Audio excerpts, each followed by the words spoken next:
Hai nakama, One Piece update-nya baik lagi nih. Anime One Piece episode ke-984 sudah keluar. Dan mohon maaf sebelumnya, karena admin baru membuat lagi fakta menariknya. Karena tim editor One Piece Update Channel langsung ada yang istirahat karena sakit. Kali ini admin akan memberikan fakta menarik yang ada di episode ke-984. Fakta menarik yang pertama adalah Orochi lengah. Setelah pada episode minggu lalu kita diberitahukan kalau kelompok aliansi Luffy sudah sampai di Onigashima, sekarang kita diperlihatkan keadaan Orochi yang saat ini. Ternyata Orochi masih belum tahu kalau rencana yang dia buat telah gagal. Sekarang dia malah mantap-mantap sambil minum sake bersama para gadis. Sementara itu, pasukan aliansi Luffy telah menerapkan semua rencana yang mereka atur sebelum sampai di Onigashima. Mereka sudah membagi aliansi menjadi beberapa pasukan.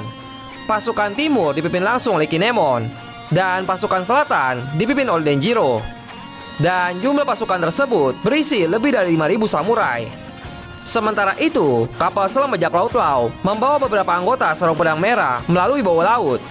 Dan tujuan mereka adalah kastil tempat Orochi dan Kaido berada. Lalu tiba-tiba kelompok bajak laut Ki ternyata mau melakukan semuanya dengan cara mereka sendiri. Mereka tidak mau ikut dalam rencana yang sudah disusun oleh Lau dan para samurai. Dia berkata pada Luffy bahwa jangan salah paham, kami tidak berkomplot dengan siapapun. Kita hanya kebetulan saja sama-sama mengincar Kaido. Hanya sebatas itu saja.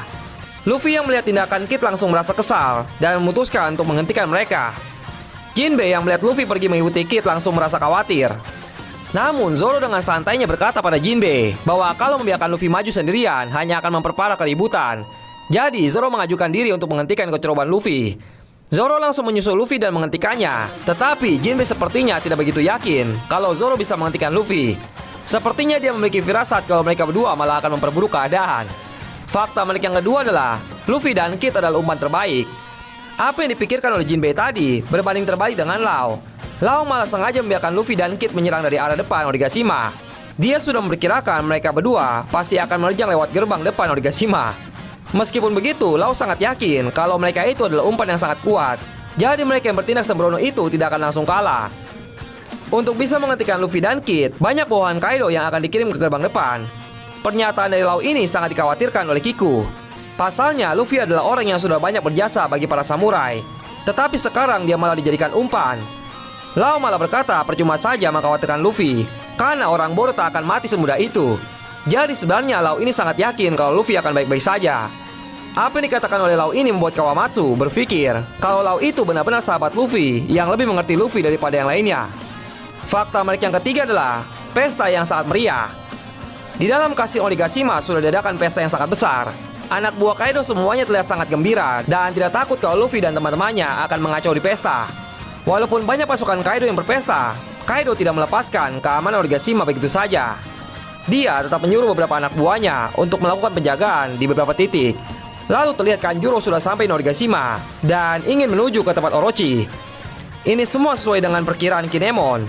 Ternyata Kanjuro memang belum tiba di tempatnya Orochi. Lalu karena identitasnya sebagai mata-mata Orochi tidak diketahui oleh pasukan Kaido, makanya saat Kanjuro menampakkan diri, pasukan Kaido malah menganggap dia sebagai musuh, sehingga mereka langsung menyerang Kanjuro. Tapi Kanjuro tidak bisa membiarkan itu. Dia akhirnya terpaksa menyerang pasukan Kaido agar tidak mati konyol. Meski dia sudah memberantas pasukan Kaido, tetap saja jalan yang harus dilalui oleh Kanjuro tidak pernah dia ketahui sebelumnya. Banyak cabang jalan yang harus dia pilih untuk sampai ke tempat Orochi. Ini sebabnya dia membutuhkan banyak waktu untuk bisa tiba tepat waktu di tempat Orochi. Fakta menarik yang keempat adalah Luffy dan Zoro sampai di tempat pesta. Saat Luffy berlari mengejar kelompok Kid, tiba-tiba Luffy langsung sampai di tempat pesta anak buah Kaido. Di sana banyak sekali anak buah Kaido yang sedang berkumpul, sampai Luffy tidak bisa melihat keberadaan kelompok Kid. Di sisi lain, Zoro seperti biasa. Dia selalu saja kesasar dan tidak bertemu dengan Luffy. Padahal Luffy jelas-jelas ada di depan matanya tadi. Memang si koplak Zoro ini tidak pernah berubah. Tapi admin cukup kagum dengan sikap Zoro saat berada di pesta. Ketika dia ditawari sake, dia lebih memilih untuk menolaknya dan meneruskan untuk mencari Luffy. Padahal sake yang ditawarkan itu adalah sake yang sangat enak. Fakta menarik yang kelima adalah mainan baru Franky, Usopp, dan Chopper. Saat Luffy, Zoro, dan kelompok Kid sudah masuk lebih dulu ke tempat musuh, para teman-teman Luffy yang lain masih harus menunggu Franky memamerkan mainan terbaru yang bisa membawa mereka cepat sampai ke tempat pesta. Mainan itu diberi nama Kurosai FRU Yonma. Saat mainan pertama ini ditampilkan, Jinbei teringat dengan benda yang pernah digunakan juga saat berada di Pulau Manusia Ikan. Tetapi dengan gagahnya, Franky berkata, "Itu bukan benda Jinbei. Panggil dia Kurosai." Dan mainan kedua yang diperlihatkan oleh Franky adalah Brachio Tank nomor 5. Chopper langsung menjadi komandan dalam pengoperasian tank milik Franky ini. Dan yang akan menjadi penembak jitu dalam tank tersebut sudah pasti. Dia adalah penembak jitu asal kelompok topi jerami. Dia adalah God Usopp. Yang paling kocak setelah adegan pamer ini adalah Franky baru sadar tim Hore dia kurang satu orang. Ya, salah satu tim Hore itu adalah kaptennya sendiri, yaitu Luffy. Dia bertanya-tanya di manakah Luffy berada. Jinbei langsung menjelaskan sebenarnya Luffy sudah pergi lebih dulu untuk menghentikan kelompok Kid. Tetapi teman-teman Luffy yang lainnya sudah memperkirakan kalau itu pasti akan memperburuk keadaan. Saat ditanya Usopp kenapa Jinbei tidak menghentikannya, Jinbei malah berkata, tapi Zoro juga sudah mengatakan hal yang sama. Lalu dia pergi untuk menghentikan Luffy. Teman-temannya juga langsung berkomentar, jelas-jelas dia hanya akan tersesat. Adegan koplaknya masih belum habis juga. Setelah adegan ini, ada adegan Nami yang sedang berpose, duduk cantik di atas Brachio Tank. Sontak, Sanji yang melihatnya langsung kelepek-kelepek dan dia ingin langsung naik ke dalam tank itu bersama Nami. Namun saat Sanji melihat isi di dalam tank itu, sudah ada para wanita yang sedang mengelilingi Usopp. Sanji langsung iri dengan posisi Usopp yang dikelilingi gunung-gunung indah. Sanji langsung menyuruh Usopp keluar, tetapi Usopp yang sambil keenakan itu berkata, "Kamu itu bukan penembak jitu, jadi menyerah saja." Sanji pun langsung ditinggalkan sendirian di atas Brachio Tank. Lalu ternyata Nico Robin masih belum mendapatkan tumpangan untuk pergi ke dalam Onigashima. Dan Franky langsung menawarkan untuk duduk di motornya saja. Tetapi sebelum Robin naik, si tengkorak hidup langsung menempati tempat duduk Robin. Dan akhirnya Robin tidak jadi ikut bersama Franky. Sanji yang melihat kesempatan kedua tidak mau menyanyiakannya. Dia menawarkan Robin untuk duduk bersamanya di atas Brachio Tank. Tetapi Robin menolaknya. Dia berpikir berada di atas tank pasti akan kotor karena debu. Jadi dia lebih milih untuk berjalan kaki saja. Dia pun mengajak Jinbei untuk berjalan bersama.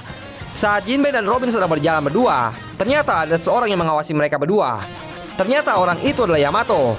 Yamato ini baru akan diperlihatkan di beberapa episode ke depannya. Untuk saat ini, dia hanya akan menjadi karakter misterius saja. Fakta menarik yang keenam adalah Zoro dan Luffy semakin kesal. Sebelum membahas tentang hal ini, Apin cukup tertarik dengan kemunculan para Tobiropo. Akhirnya, di episode kali ini, wajah mereka semua dimunculkan. Di episode minggu depan, kita akan melihat aksi mereka melawan Luffy dan yang lainnya. Sementara itu, adegan masih berlanjut di tempat Zoro. Para pasukan Kaido banyak bercerita tentang kesenangan mereka atas penderitaan yang dialami penduduk Kokobore. Mendengarkan cerita mereka, Zoro menjadi kesal sekali. Dan akhirnya, Zoro mulai melakukan tindakan cerobohnya. Tidak hanya Zoro saja ternyata, Luffy juga mengalami kejadian yang serupa. Dia melihat para anak buah Kaido ini malah bisa menikmati makanan yang enak-enak. Dan mereka juga sempat membuang-buang Oshiruko yang dianggap oleh Tama sebagai makanan yang paling enak yang pernah dia makan seumur hidupnya. Kekesalan Luffy ini akan segera memuncak di episode minggu depan. Jadi pastikan untuk terus menonton episode lanjutannya. Jadi, itulah pembahasan mengenai fakta menarik One Piece episode ke-984. Arigato nakama.